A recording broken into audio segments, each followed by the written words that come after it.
கார்த்திகை முதல் சோமவாரம் திங்கட்கிழமை சிறப்பு மகிமை மற்றும் வழிபாடு அறிமுகம். இன்று கார்த்திகை முதல் நாள் சோமவாரம், அதாவது திங்கட்கிழமை. புனிதமும் அருளும் நிறைந்த கார்த்திகை மாதத்தின் முதல் நாள் சிவபெருமானுக்கு மிகவும் உகந்த சோமவாரத்தில் அமைவது மிகவும் விசேஷமானதாகும்.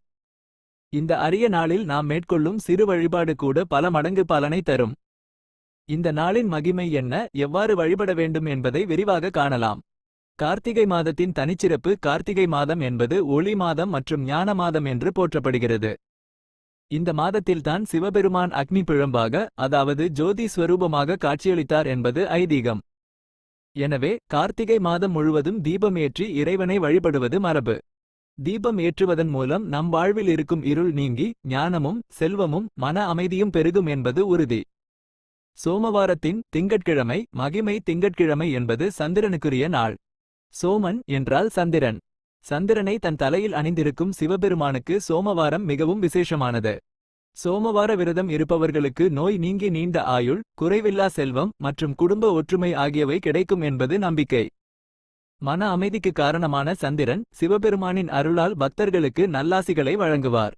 கார்த்திகை முதல் சோமவாரம் பலன்கள். கார்த்திகை மாதத்தின் புனிதமும் சோமவாரத்தின் சிவ அனுக்கிரகமும் இந்த நாளில் ஒன்று சேர்வதால் இன்று செய்யப்படும் வழிபாடு பல ஆண்டுகள் விரதமிருந்த பலனை தரும்.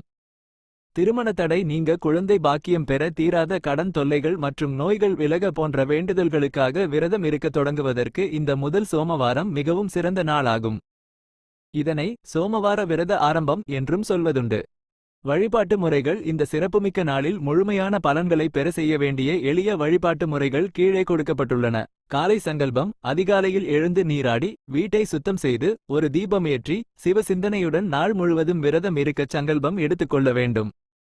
ஆலய தரிசனம். அருகில் உள்ள சிவன் ஆலயத்திற்கு சென்று அபிஷேகத்திற்கு பால், தயிர், தேன், இளநீர் போன்ற பொருட்களை வழங்குங்கள்.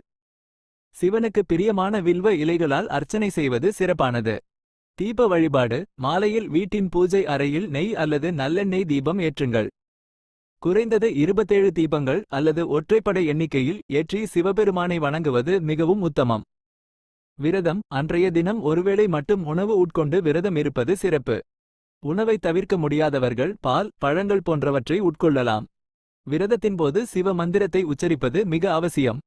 உச்சரிக்க வேண்டிய மந்திரங்கள். இந்த நாளில் சிவபெருமானின் அருளை முழுமையாக பெற நீங்கள் பக்தியுடன் உச்சரிக்க வேண்டிய மந்திரம் பஞ்சாட்சர மந்திரம். இந்த மந்திரத்தை 108 அல்லது 1008 முறை உச்சரிப்பது மனதை அமைதிப்படுத்தும், மேலும் அனைத்து பாவங்களையும் நீக்கும்.